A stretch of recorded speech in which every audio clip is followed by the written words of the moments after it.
धीरे धीरे, आराम से करो ना। अरे छोड़ो मुझे, क्या कर रहे हो? छोड़ो मुझे। गिरा।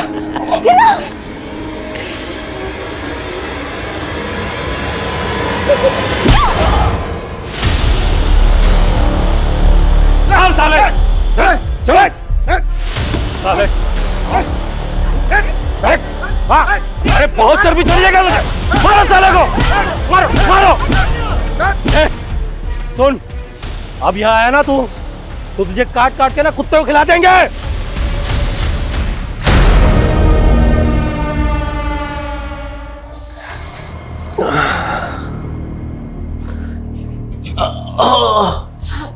क्या हुआ? कुछ नहीं, पेट में दर्द हो रहा है। आप लेटिए, मैं बाम लेकर आती हूँ।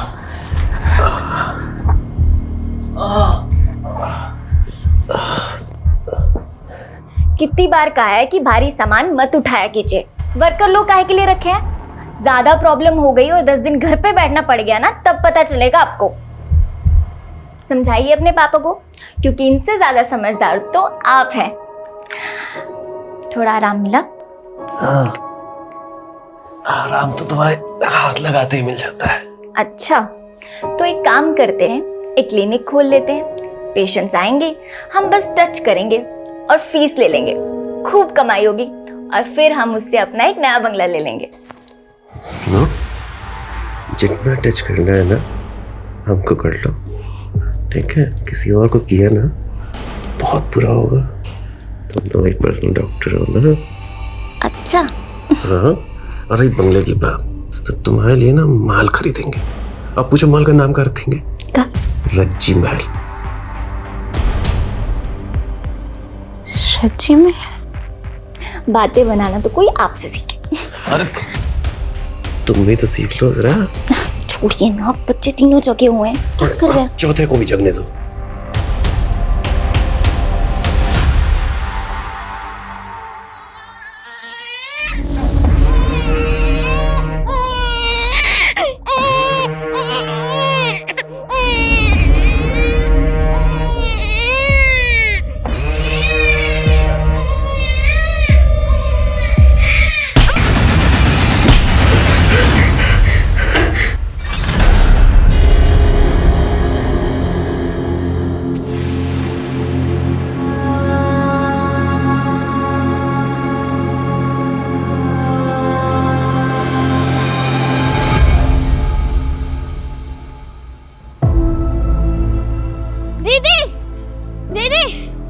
देखो मामला है, आपको खट्टे वाले आम पसंद है ना?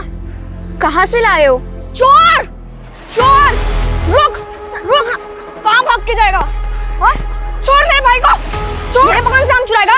3 दिन तक उसी पेड़ से बांध के रखूंगा ना, तब समझ में आएगा। छोड़ दे मेरे भाई को, मैंने तेरे साथ अच्छा नहीं होगा। अच्छा तो इसके साथ नहीं होगा। छोड़ मेरे भाई को!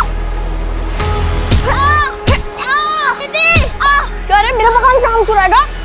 मेरे मकान से चल छोटू, चल। अरे सुनिए, क्या कर रहे हो? पगला रहे हो क्या? अरे पगला तो इसके बच्चे हैं। रुकिए, बेटा चोरी करता है और बहन खून। अरे भैया, बच्चों का मैटर है, भीड़ गए होंगे। अरे बच्चों का मैटर? मेरे बेटे को 16 टांके आए हैं, हॉस्पिटल में है वो, पता है? अरे तो उसका खर्चा हम दे रहे हैं ना। अरे रखो अपना खर्चा, हम बता रहे हैं। अगर हमारे बेटे को कुछ हुआ ना, पूरे परिवार में तुम्हारे मातम छाएगा, फिर वही तुम्हें खर्चा करना सबके। ए भैया जी, ए चुप रहो। नहीं तो अभी के अभी सबका खोपड़ी फोड़ देंगे, बता रहे हैं। अरे का मार बुरा दोगे का इन्हें? हम कह रहे हैं ना आपसे, हम इन्हें समझाएंगे। अरे समझाओ मत, इनको बताओ। जैसे कुत्ते को बांध के रखते ना पट्टे से, अपने बच्चों को बांध के रखे, नहीं तो बता रहे बहुत बुरा होगा। अरे हाँ हाँ चरण भैया, हम समझाएंगे ना, आप जाइए ना। और किसी चीज की कोई जरूरत हो तो बताइएगा। अरे नहीं चाहिए हमें कुछ। कहाँ है दोनों?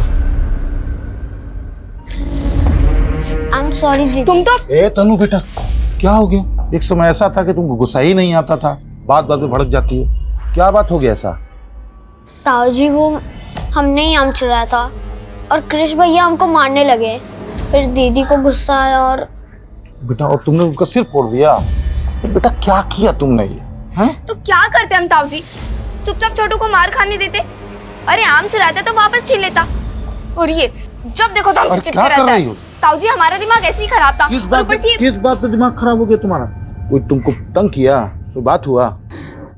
ताऊ जी वो अनु, छोटू, जिंदगी बर्बाद करके रख दिया। ए प्रभात, ए सुन सुन सुन सुनो सुनो सुनो सुनो सुनो तुम। अरे ए बच्चा लोग पे गुस्सा मत करना। गुस्सा हमको आ रहा है भैया, लेकिन इन दोनों पे नहीं, आप पे आ रहा है। कहीं करनी तो इनका है, लेकिन करवाने वाला कौन है? आप और भाभी। क्या आप बोल रहे हो? पगला गए हो? बकवास करे जा रहे हो? ना हम पगला गए, ना हम बकवास कर रहे हैं। समझ में आ रही बात? हम बोल रहे हैं सच। आप दोनों ने मिलकर हमारा जीना दुश्वार कर दिया है। छोटे भाई हैं हम आपके, दुश्मन नहीं है। चले जाएंगे, ज्यादा समय नहीं है। चलो रखो इसको, चलो तुम दोनों। चलो देखो प्रभात, अरे नहीं सुनना, चलो। ये कोई तरीका है?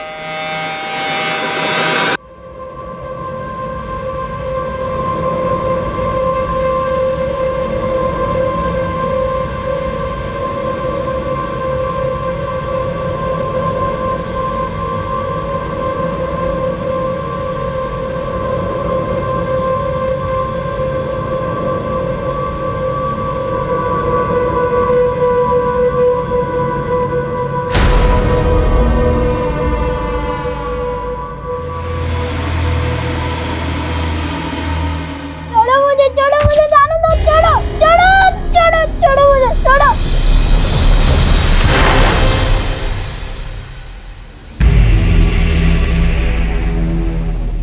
छोटू,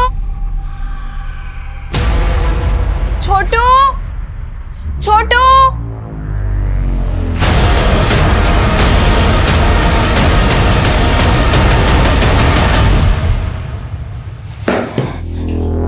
इस पे गुस्सा करने से कुछ नहीं होगा। जब तक हम बर्बाद नहीं हो जाते ना, ये सब बंद नहीं होने वाला। कहाँ मिला है तुमको? घर के बाहर। जब से ये सब मिलने लगा है ना कुछ गलत होता जा रहा है। अपनी तनु कितनी शांत स्वभाव की थी, कोई सोच भी नहीं सकता कि पत्थर मार के किसी का सर फोड़ देगी। अगर हम रंगे हाथ पकड़ लेते ना, तो वही हाल करते जो तनु ने कृष का किया।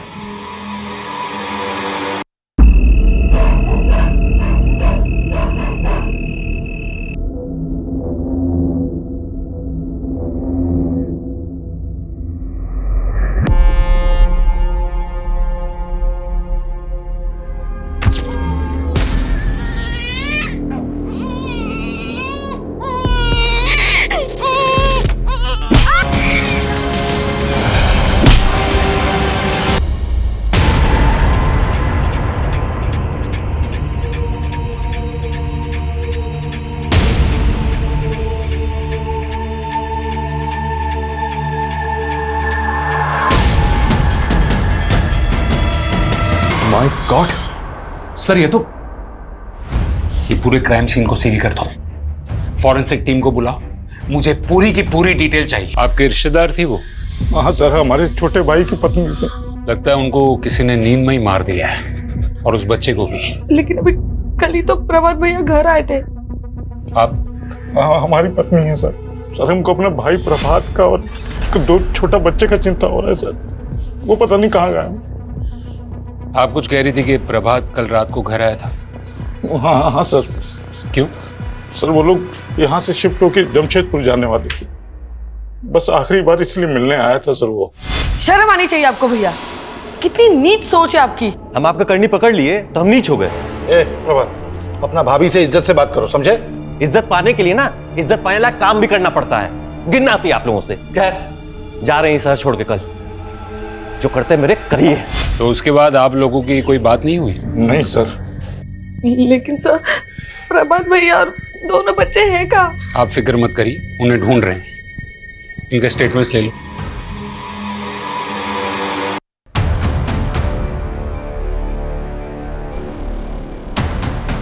सर ये देखिए। बेटा बेटा, आराम से आराम से। इसकी बहन कहाँ है? कविता। सर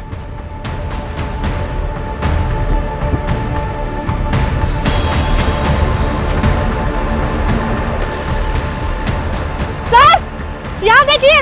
इसको संभालो। ये खून? अरे बेटा, ओ बेटा, उठो उठो उठो। ठीक है। छोटू का है, छोटू का है, छोटू का है, छोटू ठीक है। अनिल, प्रिया, ये देखो आगे। दीदी, छोटू तुम ठीक हो? तुम ठीक हो?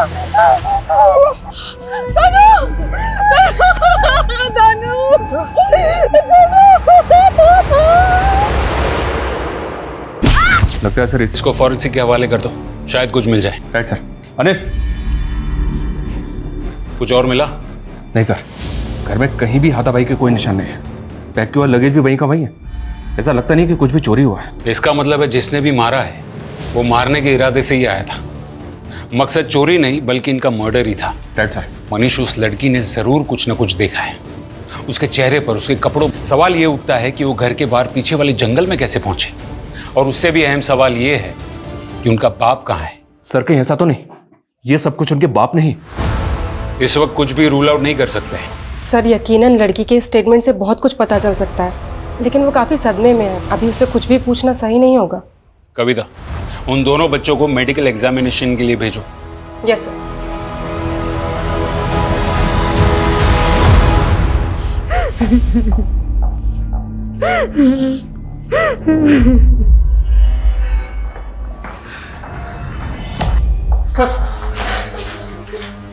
सर क्या बोले डॉक्टर?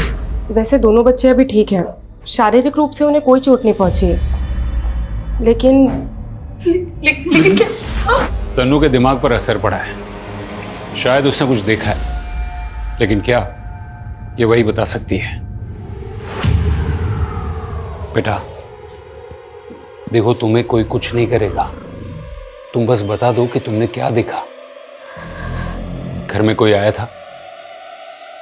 अच्छा, जब घर में कोई आया था तब पापा घर में थे? अगर तुम कुछ बोलोगी नहीं तो हम पापा को ढूंढेंगे कैसे?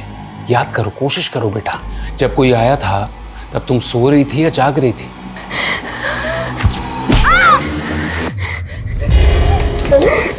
तनु क्या हुआ था?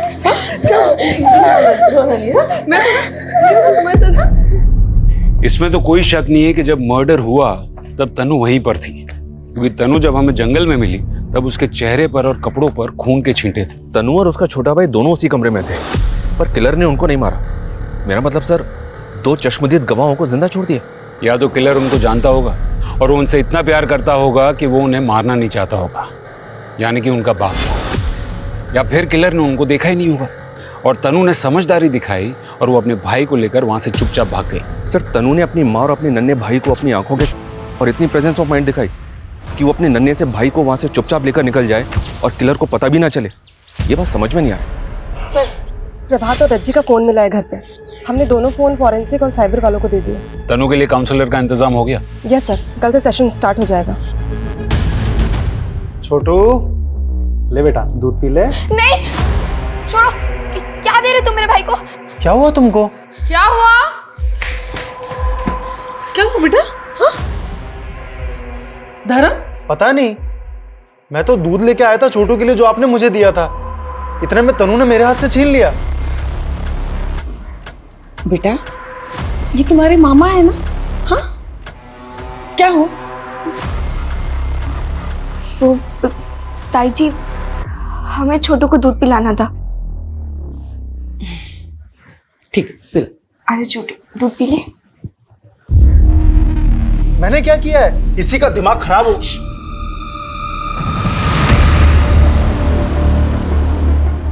सर वो लड़की पागल हो गई है, मैं नहीं। और आप ऐसा सोच भी कह सकते हैं? तुमने उनको धमकी नहीं दी थी? हम बता रहे हैं, अगर हमारे बेटे कुछ हुआ ना, पूरे परिवार में तुम्हारे मातम छाएगा। सर हम गुस्से में थे उससे। सर वो लड़की इतनी पागल हो गई थी कि मेरे बेटे का सर फोड़ दिया। सर ऐसा लग रहा था कि वो जान ले लेगी उसकी। एक बाप अपने बेटे का खून देखेगा ना तो गुस्सा तो आएगा ना। और उसी गुस्से में तुमने उसी तरह से उसकी माँ और उसके भाई का सर फोड़ दिया। सर आप फिर से वही बात कर रहे हैं। जब से मेरे बेटे का सर फटा है ना सर, मैं उसके पास ही हूँ, उसको छोड़ के कहीं नहीं गया हूँ। शहर छोड़ के कहीं मत जाना, और जब भी बुलाया जाए पुलिस स्टेशन आ जाना।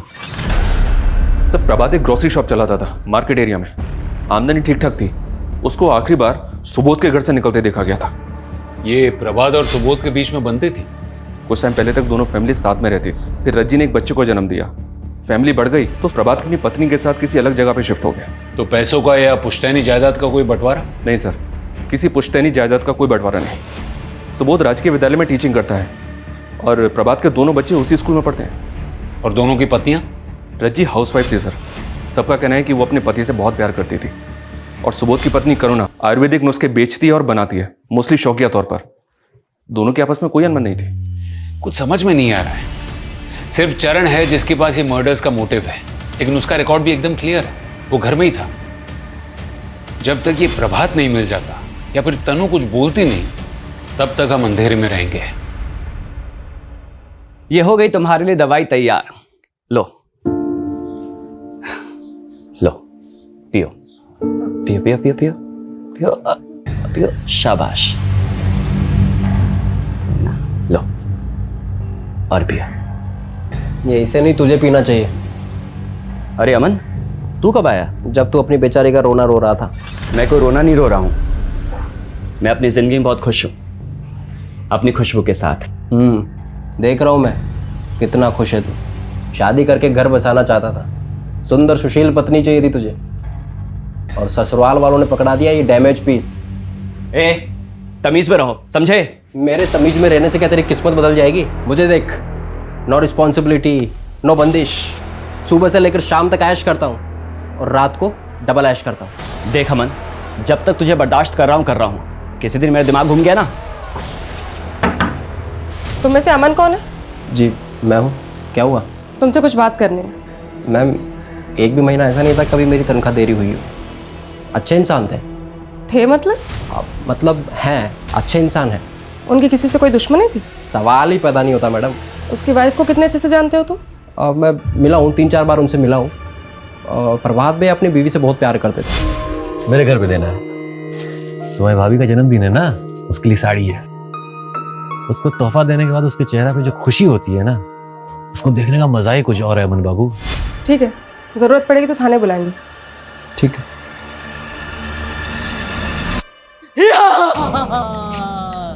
मैं ड्रैगन हूँ, मैं सबको खा जाऊंगा। मुझे सिर्फ छोटू की हंसी रोक सकती है, नहीं तो मैं अमर हूँ।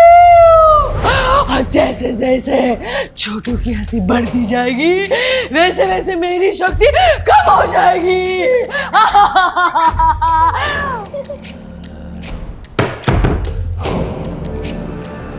ताई जी,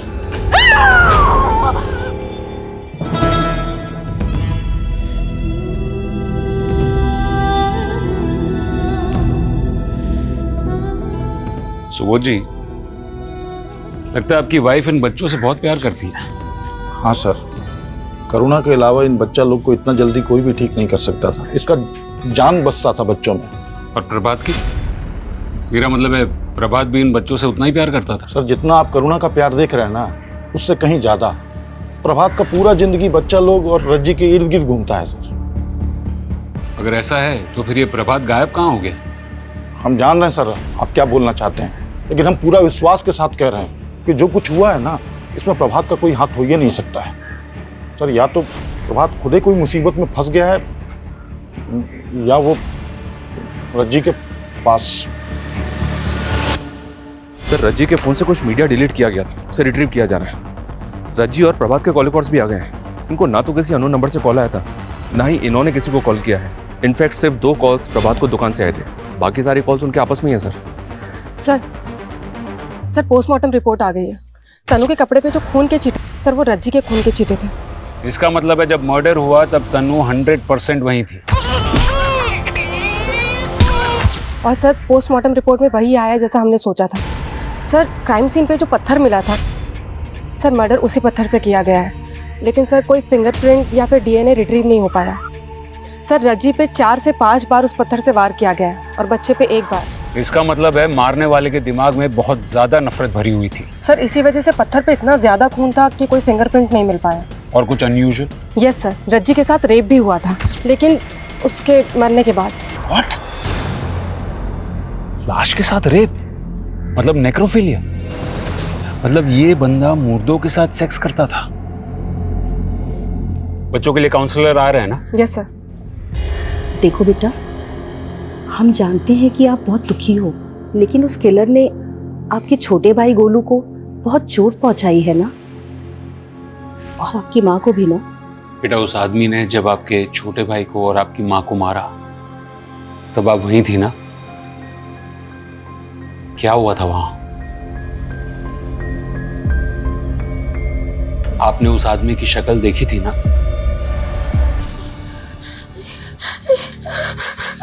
तनु,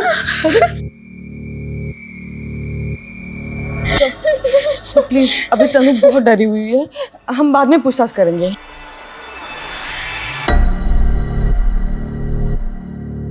सर मैं समझती हूँ, आपके लिए जानकारी बहुत जरूरी है। मैडम, सिर्फ जानकारी जरूरी नहीं, जानकारी का जल्द मिलना भी जरूरी है। कहीं ऐसा ना हो जाए कि जब तक हमें किलर का पता चले तब तक वो अंडरग्राउंड हो गया। आई अंडरस्टैंड सर, पर तनु अब तक सारी बातें बताने के लिए पूरी तरह से तैयार नहीं है।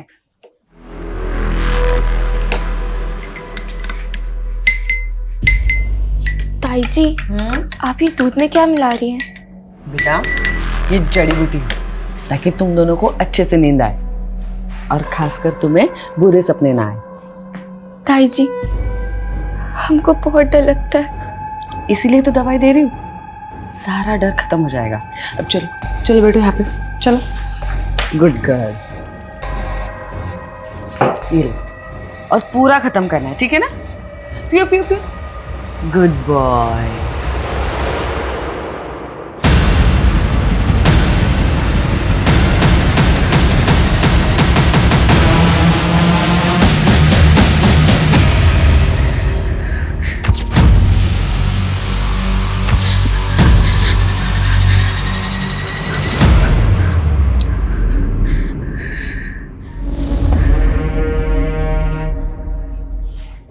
शाची महल। मैं कम इन सर? कम इन। सर, रज्जी के फोन से जो मीडिया फाइल डिलीट हुए थे वो मिल गए। कुछ पिक्चर्स थे सर, ये। मतलब रज्जी किसी और के साथ? क्योंकि फोटो में इस आदमी की डील डॉल देखकर ये तो साफ पता चलता है कि ये प्रभात नहीं है। सर, हो सकता है रज्जी को कोई ब्लैकमेल कर रहा हो। मुमकिन है सर, प्रभात ने ये फोटो देख लियो और गुस्से में आकर उसने रज्जी का खून कर दिया। गुस्से की वजह अगर बेवफाई है तो इंसान हैवान बन जाता है, वो कुछ भी कर सकता है। लेकिन उसने अपने बच्चे को क्यों मारा होगा? हो सकता है सर, प्रभात को ये शक हो गया हो कि ये बच्चा उसका नहीं है, इसी आदमी का है, और शायद इसी वजह से। और सर, उसके भैया भाभी बच्चों से जितना प्यार करते हैं, उसे यकीन होगा कि वो उन्हें संभाल लेंगे। सर, तनु ने अपने बाप को ही मर्डर करते हुए देखा होगा, शायद इसी वजह से वो ज्यादा सदमे में है और हमें कुछ बता नहीं पा रही है। लेकिन जब तक प्रभात नहीं मिल जाता तब तक सच्चाई बाहर नहीं आएगी। ये प्रभात के नाम का डबल अलर्ट जारी करो और साइबर टीम से कहो कि ये पता करे कि रज्जी को ये फोटोज किस नंबर से भेजे गए थे, और फॉरेंसिक डिपार्टमेंट से कहो कि उस बच्चे की डीएनए टेस्ट भी करवाए। सर, हमको भी तो पता चले कि वो बच्चा प्रभात का था भी या नहीं। Okay sir.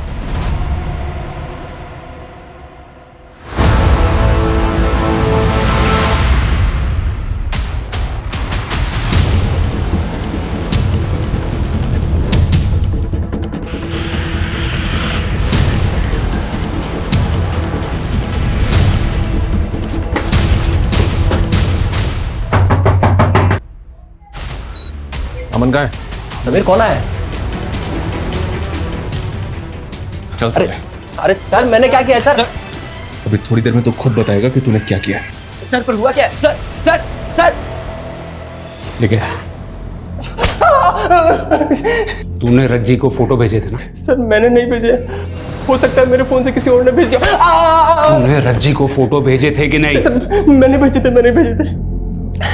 वो प्रभात भैया ने एक बार मुझे अपने घर भेजा था किसी काम के लिए। भाभी जी,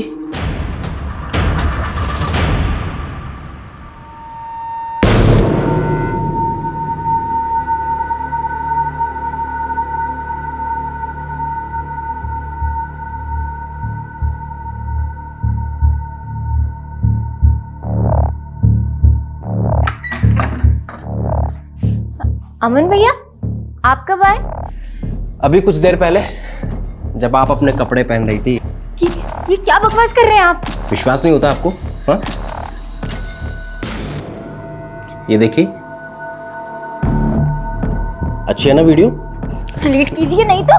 अरे ऐसे कैसे डिलीट मार दें? हाँ, अभी आपने सब कुछ दिखाया है तो हम भी तो कुछ दिखाएंगे। तो पहली बार था सर, और मैं अब हर बार मौका ढूंढता था। मुझे जब भी मौका मिलता था मैं वहां पहुंच जाता था। हमने उनको ब्लैकमेल जरूर किया था, लेकिन ये सब कुछ नहीं किया। बाकी के 2 बच्चों को क्यों छोड़ दिया? सर हम सच कह रहे हैं, बच्चे को और भाभी को मैंने नहीं मारा। ये सब किसने किया मुझे नहीं पता। लेकिन तनु को पता है, उसने देखा था तुझे। अच्छा बेटा बताओ ये कौन है? अमन चाचा। बेटा उस रात वहां पर अमन चाचा ही थे ना? नहीं बेटा ठीक से याद करो, उस रात वहां पर अमन चाचा ही थे ना? उन्हीं ने तुम्हारी माँ को और तुम्हारे भाई को मारा ना? नहीं, अमन चाचा नहीं थे वहां पे। सर अमन का कहना है कि प्रभात को उसके और रज्जी के बारे में कुछ पता नहीं था। जाहिर है, क्योंकि अगर प्रभात को पता चला होता और उसी वजह से उसने रज्जी को मारा होता तो वो अमन को भी नहीं छोड़ता। सर बच्चे की डीएनए रिपोर्ट आ गई। गोलू प्रभात का ही बेटा था, तनु और छोटू का सगा भाई। सर हम इस केस के तकरीबन हर पहलू को इन्वेस्टिगेट कर चुके हैं। ना तो हमें अभी तक कातिल मिला है और ना इस कातिल के बारे में कोई क्लू मिला है। You're right. अब तक हम इस केस के हर पहलू की तहकीकात कर चुके हैं, सिवाय एक। शुरू से हम सुनते आ रहे हैं कि प्रभात और रज्जी जमशेदपुर शिफ्ट हो रहे हैं। कहीं ऐसा तो नहीं है कि इस वारदात की जड़ें वहीं से उगी हों?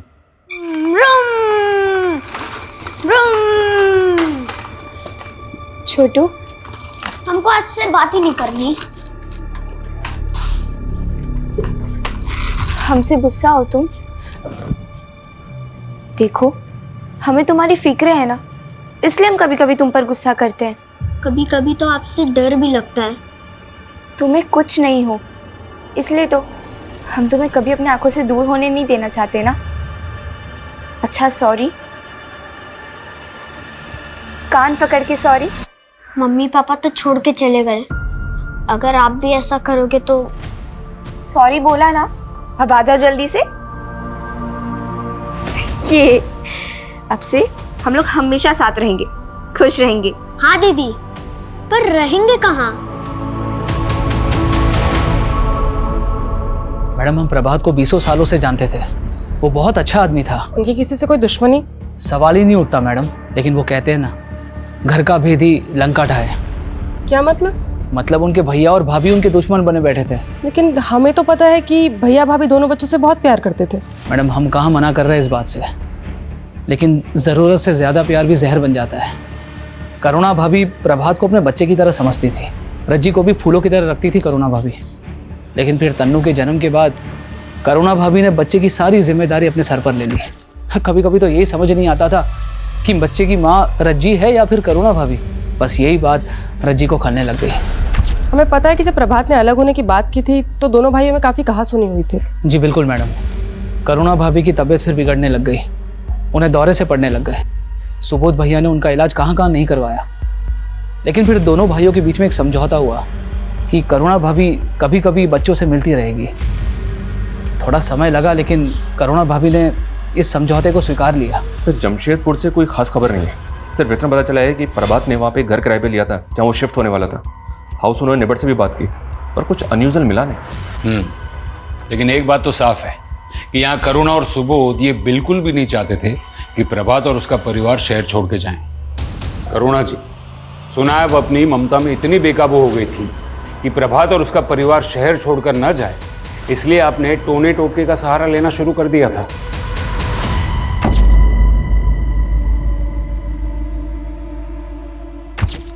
देखिए जितना जल्दी सच बोलेंगे ना उतना बेहतर रहेगा तुम दोनों के लिए। सर हम अपना करुणा को टूटते हुए नहीं देख सकते थे सर, इसमें हमारा जान बसता है। और अगर ये मां नहीं बन सकती है तो इसमें इसका क्या गलती है सर? और क्या किया है इसने? बस बच्चा लोगों को प्यार किया है ना सर। आप बताइए, बच्चा लोगों को प्यार करना कोई कानूनी जुर्म होता है क्या? और सर बात सिर्फ उनके यहाँ जाने की नहीं थी, तनु की मानसिक स्थिति ठीक नहीं रहती थी, उसे नजर लग गई थी और वो बहुत चिड़चिड़ करने लगी थी। इसलिए मैंने सोचा कि अगर मैं काला जादू करूंगी तो वो थोड़ी ठीक हो जाएगी। आखिरी बार जब प्रभात तुमसे मिलने आया तब तुम्हारी उससे लड़ाई हुई थी? नहीं सर, हम अपना भाई से कभी लड़ ही नहीं सकते थे, वो तो थोड़ा कहासुनी हो गया था। प्रभात अपना भाभी से इज्जत से बात करो, समझे? इज्जत पाने के लिए ना इज्जत पाने लायक काम भी करना पड़ता है। वो सब भूल गया था सर, वो सब कुछ भूल गया था जो हम उसके लिए किए थे। वो बस हमसे पीछा छुड़ाना चाहता था। और इसीलिए तुमने उसकी जान ली। उन दोनों बच्चों को छोड़ दिया जिससे तुम्हारी पत्नी को लगाव था, लेकिन उस मासूम बच्चे की जान ले ली जिसे रज्जी ने अपने करीब रखा था। और फिर अपने बदले की आग में तुमने रज्जी की लाश के साथ भी। क्या बोल रहे हैं सर आप? कितना घिनौना इल्जाम लगा रहे। सर कैसी बातें कर रहे हैं आप? सर हमने ऐसा कुछ नहीं किया, मैं कह रही हूँ ना, हमने कुछ नहीं किया है सर, कुछ नहीं किया है। इनके खिलाफ हमारे पास कोई सबूत नहीं है। सर तनु इनके ही घर में रह रही है, कहीं ऐसा तो नहीं कि इनके डर से वो कुछ नहीं कर रही? अनीश, वो उनकी गार्डियन है, सिर्फ शक के बिना पर हम कोई कदम नहीं उठा सकते। फिर भी उन पर 24 घंटे नजर रखो। कमाल है, हर कोई ऐसा कह रहा है कि हत्याकांड के कुछ दिनों पहले से ही तनु अजीब बिहेव कर रही थी। वो अपने छोटे भाई के लिए वो क्रिश पर जानलेवा हमला भी कर दी। आखिर एक 10 साल की बच्ची में इतना अग्रेशन किस बात का? अरे वाह तनु बेटा, आज तो आपके चेहरे पे न गुस्सा है न डर। अच्छा एक बात बताओ, दुनिया में आप सबसे ज्यादा किससे प्यार करते हो? छोटू से। छोटू से? वो है ही इतना प्यारा, तभी तो आप छोटू को सबसे बचाते ही रहती हो, है ना? उस दिन भी आपने छोटू को बचाने की कोशिश की ना, इसीलिए आपने पत्थर से कृष का सर फोड़ दिया ना। इसका मतलब कोई भी छोटू को अगर तकलीफ देने की कोशिश करेगा तो मैं उसका सिर फोड़ दूंगी। सर तनु का केस थोड़ा पेचीदा है। उसे अपनी माँ की मौत देखने का, अपने भाई की मौत देखने का, अपने बाप के लापता होने का दुख तो जरूर होगा, पर उससे भी ज्यादा सदमा उसे छोटू को कुछ हो जाने के डर का है। इसका मतलब है कुछ ऐसा हुआ होगा जिसे तनु को लगे कि छोटू को खतरा है। वो छोटू को लेके अब भी इतनी पॉजिटिव है कि किसी को भी उसके करीब जल्दी जाने ही नहीं देती। जिस खतरे से तनु अपने भाई को बचाना चाहती है, क्या वो खतरा उसकी माँ और भाई की मौत से जुड़ा हुआ है, या फिर उसके डर की वजह कुछ और ही है? और क्या ये खतरा अब भी कायम है? ये अब क्या बना रहे हो दीदी? ये रज्जी महल है, ये पापा ने हमारे लिए बनाया। यहाँ आंगन में होगा झूला, और फिर यहाँ से ऊपर जाने के लिए हमारे कमरे में होगी सीढ़ी, और हमारे कमरे में होगा एक गद्देदार बेड जिसमें तुम खूब उछलोगे, है ना? हाँ। माँ पापा भी वहाँ होंगे? क्या वो हमारा इंतजार कर रहे हैं? माँ तो नहीं, लेकिन पापा जरूर होंगे वहाँ पे। हमारे भाई।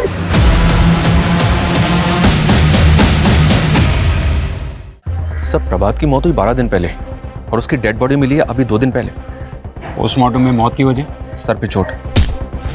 मतलब वैसे ही जैसे रज्जी और उसके बच्चे को मारा, लेकिन मर्डर के लोकेशंस अलग अलग हैं। जिस जंगल में प्रभात की लाश मिली, हो सकता है किलर ने प्रभात को उसी जंगल में मारा, वहां डंप किया और फिर प्रभात के घर चला गया। इसका मतलब है मनीष कि वो दोनों बचे हुए बच्चों को भी मारने की कोशिश करेगा। हमें तनु के बारे में और जानकारी निकालनी होगी। उसकी मानसिक स्थिति इस वारदात के पहले कैसी थी, उसका बिहेवियर, उसके दोस्त, सब कुछ। सर पूछताछ में पता चला है कि सुबोध ने स्कूल जाना शुरू कर दिया, जबकि हमें अभी ही प्रभात की डेड बॉडी मिली है। तनु की तो स्कूल में सबसे अच्छे स्टूडेंट्स में गिनती होती थी सर, और स्कूल के सारे स्टाफ को बड़ा दुख हुआ था ये सब जानकर। अच्छा, इस घटना से पहले तनु के साथ कोई हादसा हुआ था क्या? मेरा मतलब है कुछ ऐसा जिससे वो डर गई थी? नहीं सर, तनु के साथ तो ऐसा कुछ भी नहीं हुआ था। हाँ, लेकिन छोटू के दोस्त के साथ एक दुर्घटना जरूर हुई थी। क्या हुआ था? छोटू के दोस्त को सांप ने काट लिया था और बेचारे की डेथ हो गई थी। नाम क्या था उसका? रोहन। तनु, छोटू, सुनिए, आपने तनु और छोटू को देखा क्या? क्यों, क्या हुआ? पता नहीं कहाँ चले गए।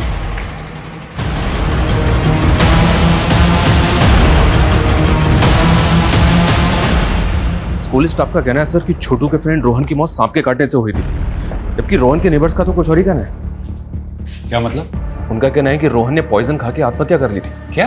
क्या सर? लेकिन एक 8 साल का बच्चा सुसाइड क्यों करेगा? सर, रोहन के नेबर्स का ऐसा मानना है कि रोहन को शायद स्कूल में सेक्सुअली एक्सप्लॉइट किया जा रहा था। कहीं ऐसा तो नहीं कि तनु ने रोहन के साथ गलत होते हुए देख लिया और इसीलिए वो छोटू को अपने पास ही रख रही थी? हाँ बोलिए। हेलो सर, हमारे बच्चे कहीं नहीं मिल रहे सर, हमने हर जगह ढूंढ लिए, कहीं नहीं मिल रहे सर, आप प्लीज हमारे बच्चों को ढूंढ लीजिए।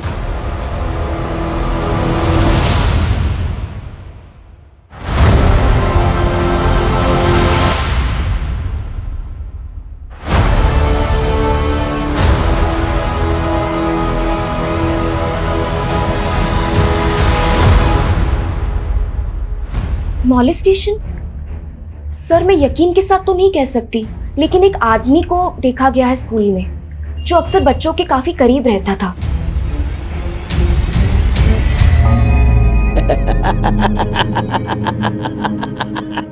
बस दीदी अब नहीं पीना। बेटा थोड़ा और पी लो। नहीं आंटी। बेटा ऐसे किसी को बिना बताए कहीं चले जाना ये गलत है ना। कहाँ जा रहे थे? रज्जी महल जा रहे थे हम लोग।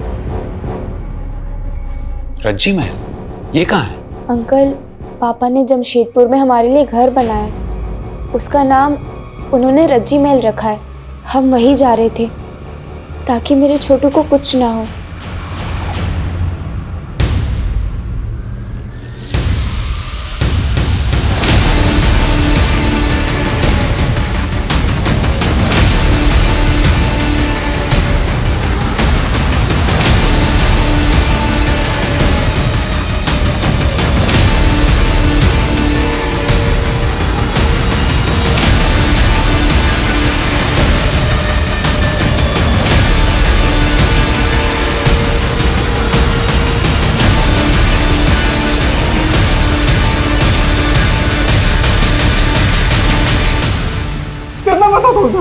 मैं सब कुछ सच बताता हूँ, मारिए मत सर। चल बोल।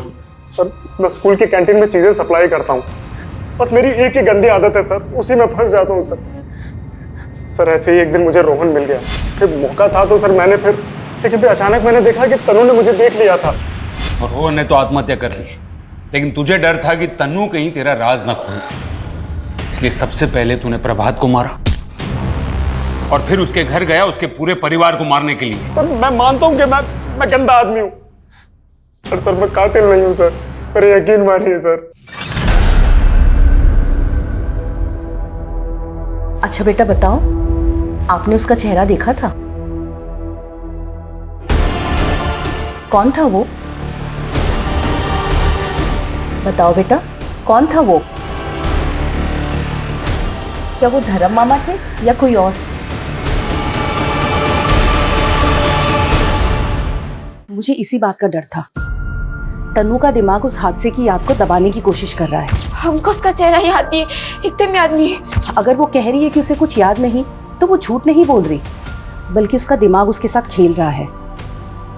उसका ब्रेन उसे ये सोचने पे मजबूर कर रहा है कि छोटू की जिंदगी की सलामती ही उसके लिए सबसे ज्यादा जरूरी है। हमें उसे थोड़ा और वक्त देना चाहिए। अमन, सुबोध और धर्म, ये हमारे 3 सस्पेक्ट्स हैं। अमन और धर्म सेक्सुअल ऑफेंडर्स की लिस्ट में आते हैं और वो हमारी हिरासत में। अमन और धर्म ने बाकी सारी चीजों को मान लिया है, लेकिन ट्रिपल मर्डर से साफ इनकार कर दिया है। फॉरेंसिक भी धर्म के फेवर में है। किसी ने भी उसे प्रभात के घर आते जाते देखा नहीं है, यहाँ तक कि उसकी फोन की लोकेशन भी वहां की नहीं है। ये रैंडम किलिंग भी नहीं हो सकती सर, क्योंकि प्रभात को उसके घर में नहीं मारा गया। इसका मतलब साफ है, प्रभात को मारने वाला उसको और उसकी फैमिली को अच्छी तरह से जानता था। बिल्कुल, उसने पहले प्रभात को मारा होगा और फिर वो उसके घर गया होगा।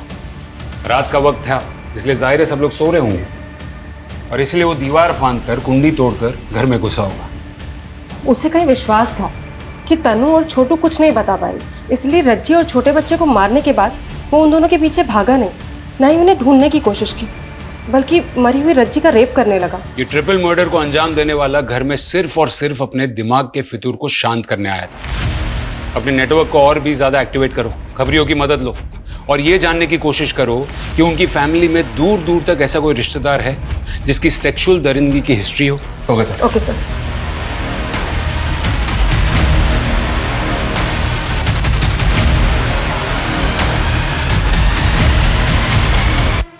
वैसे तो बहुत नौटंकी आते ही दर्शाओ, पर एक बेवड़ी ने ना हमारी नाक में दम कर रखा था। ऐसा क्या करता है वो? पता नहीं कहाँ से सांप सेक्स बढ़ाने की दवा खाकर आता था, फिर हमारी लड़कियों को इतना परेशान करता था ना, ये मारता था, पीटता था, गला तक दबाता था। हमने तो अपनी लड़कियों को समझा दिया साहब, कि अगर ज्यादा परेशान करे ना तो ऐसी एक्टिंग करना कि जैसे मर गई। पर साला तब भी नहीं मानता था, अरे डेड बॉडी से भी करने को तैयार हो जाता था। सेक्स के लिए पागल है साला। इस लीड पे काम करो, हो सकता है कि इसका कोई रिश्ता हो इस ट्रिपल मर्डर से। यस सर, हमने हर कोठे पे अपने आदमी प्लेस कर दिया। वहां के लोगों को भी कह दिया है कि जैसे ही वो आए हमें इशारा कर दें।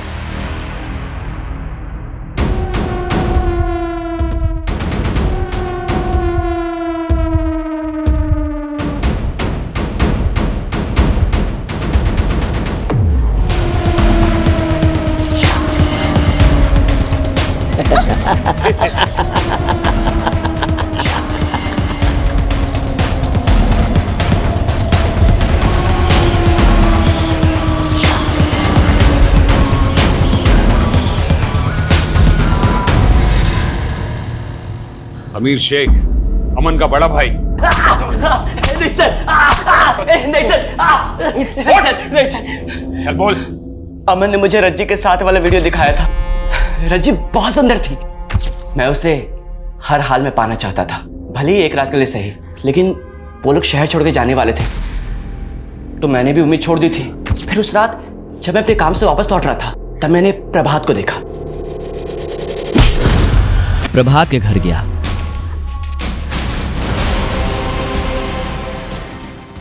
अपने पागलपन में मुझे ऐसी ही औरतों के साथ सेक्स करना पसंद है जो आधी मरी सी हो।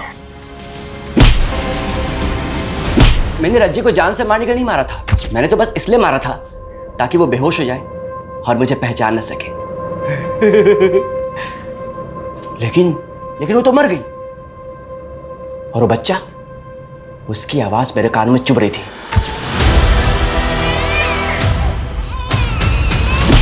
मैं उन दोनों बच्चों को भी मारना चाहता था, पर पता नहीं वो लोग कहां गायब हो गए।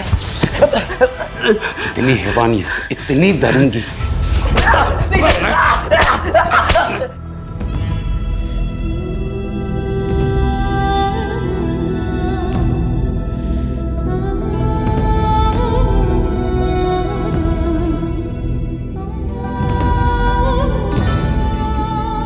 एक छोटी सी नन्ही सी फैमिली इतनी यातनाओं से गुजर रही थी और किसी को पता नहीं था। एक तरफ अमन रज्जी को ब्लैकमेल करके सेक्सुअली एक्सप्लॉइट कर रहा था, तो दूसरी तरफ तन्नू ने जब पता किया कि उसके छोटे भाई के दोस्त के साथ दुर्व्यवहार हो रहा था, तो वो अपने भाई को बचाने की कोशिश में लग गई। दोनों ने सेम गलती की, बात को छिपा कर रखी। अगर रज्जी ने आवाज उठाई होती या तन्नू ने भी आवाज उठाई होती ना, तो या तो यह हादसा होता ही नहीं, या फिर कातिल बहुत पहले पकड़ा जा चुका होता। और रही बात समीर की, तो न सिर्फ अपनी सेक्स की ताकत बढ़ाने की दवाइयों का डबल डोज ले रहा था, बल्कि अपनी पत्नी को गलत दवाइयां देकर एक जिंदा लाश बनाकर रख रहा था, ताकि वो अपने सेक्सुअल इरादों को उसके साथ जी सके। हर बीमारी का इलाज होता है, अगर सही समय पर पहचान ली जाए तो। अगर हम अपने प्रॉब्लम्स को छिपाने के बजाय उसे शेयर करें, सही लोगों तक पहुंचने की कोशिश करें, तो बड़े से बड़ा हादसा होने से टल सकता है।